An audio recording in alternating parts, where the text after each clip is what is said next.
Tatsunoko vs Capcom on the Nintendo Wii. Now this is another crossover beat-em-up game, but is it any good? Let's have a little look.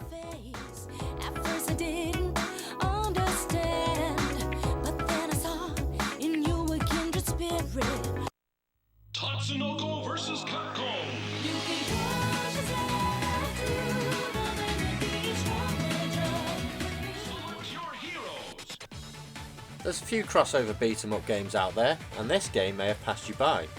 Tatsunoko vs Capcom brings you 10 characters from the world of Tatsunoko. No, I've never heard of them either. And 11 characters from Capcom. Tatsunoko characters are Ken the Eagle, June the Swan, Kasan, Polymar, Tekkaman, Yataman 1, Doronjo, Karas, Ipatsuman, and Gold Lighten.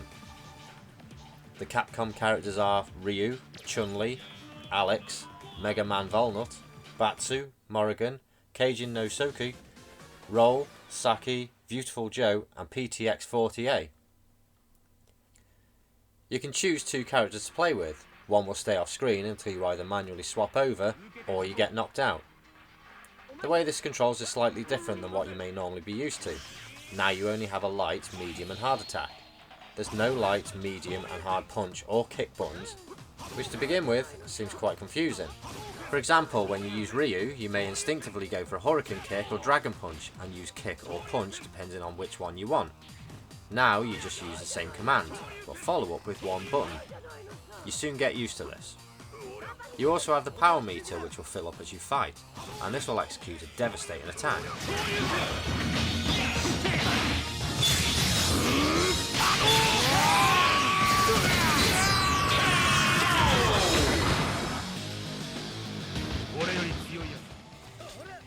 But is this game any good?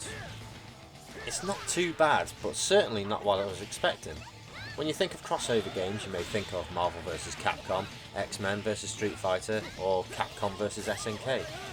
This is, in principle, the same, but works very different.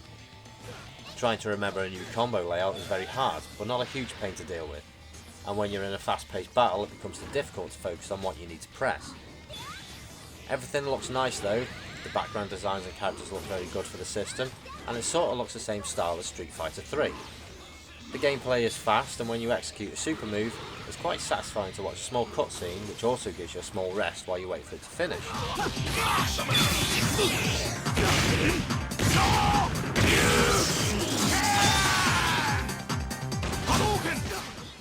Some characters are just pointless, and you'll wonder why they put them in the game. Variety is absolutely fine, but Roll from Mega Man. Depending on what level of difficulty you set it on, it's either going to be easy to get through or completely insane.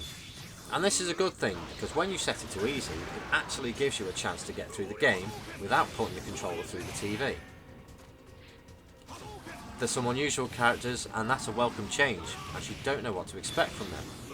Some can be terrible to control and have crappy moves, whereas others have mental special moves and control perfectly.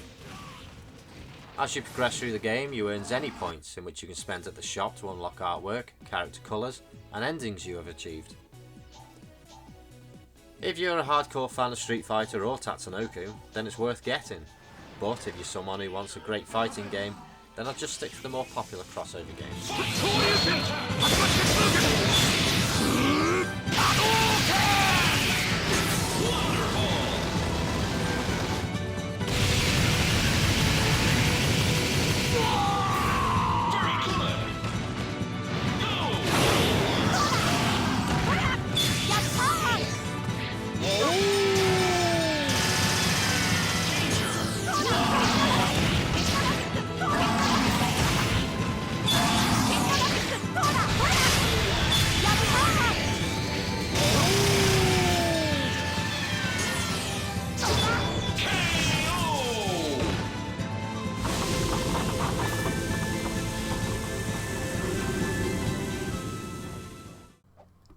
Thanks for watching. If for some strange reason you like my videos, please consider subscribing so I don't feel so unpopular. Do you know what I mean?